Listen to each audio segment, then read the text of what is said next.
Okay, so at B, since y is the angle, what do we know that happens at B?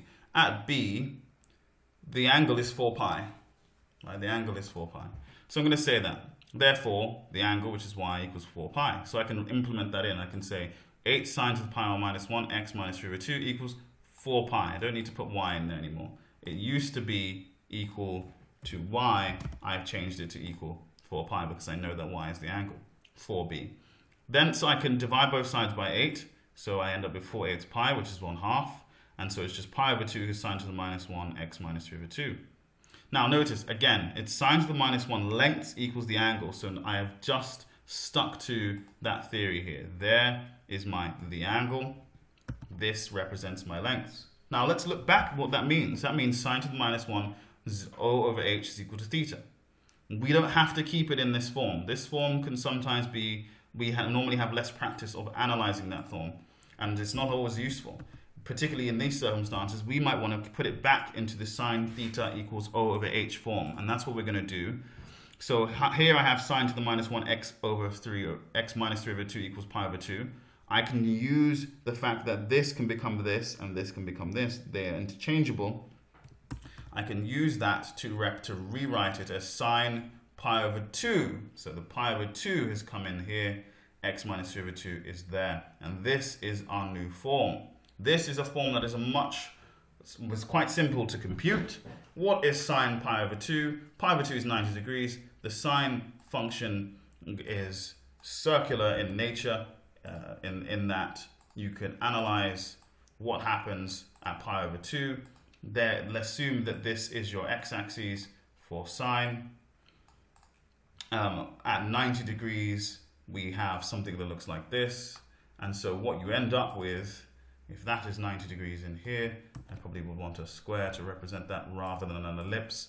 If I say that that is 90 degrees in here, and sine at this point is, say, for example, equal to, the height is equal to 0. At this point, at 90 degrees, it is equal to 1. So if you type in your calculator sine 90, you'll go into the top part of the curve 90 degrees later. So this is at 90 degrees later, saying, for example, 45 degrees, it would be at this value here. 90 degrees, it reaches that 1. So this has become 1 equals x minus 3 over 2. 1 equals x minus 3 over 2. And if this did not aid you at all, I do apologize. What I would suggest to you is simply type in sine pi over 2 and note that it ends up with a value of 1. Why? Because if you consider it as a right angle triangle, let's see if we can go off topic just for a second to make sure that we get this concept down. If you consider it as a right angle triangle at 30 degrees, it would look like that. So here is my 30 degrees there. So there's 30 degrees in here. There is my hypotenuse and there is my opposite. At 45 degrees, it would look like this. There is my hypotenuse. Here is my opposite. By the time I get to 90 degrees, my hypotenuse is there and my opposite is also there. And so because they're the same length, opposite divided by hypotenuse, let's say it's 1 divided by 1 or 2 divided by 2, 3 divided by 3, the same length, it will produce an outcome of 1. So this will produce 1, and therefore we can conclude for this part, I've said note that sine pi over 2 is 1, that's the same as sine 90 equals 1. 1 equals x minus 3 over 2.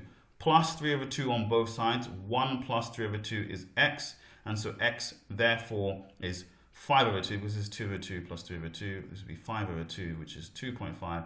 X at B is 2.5. And to conclude in this video, that would mean that we've plugged in the 4 pi into our equation and we get a B equals 2.5.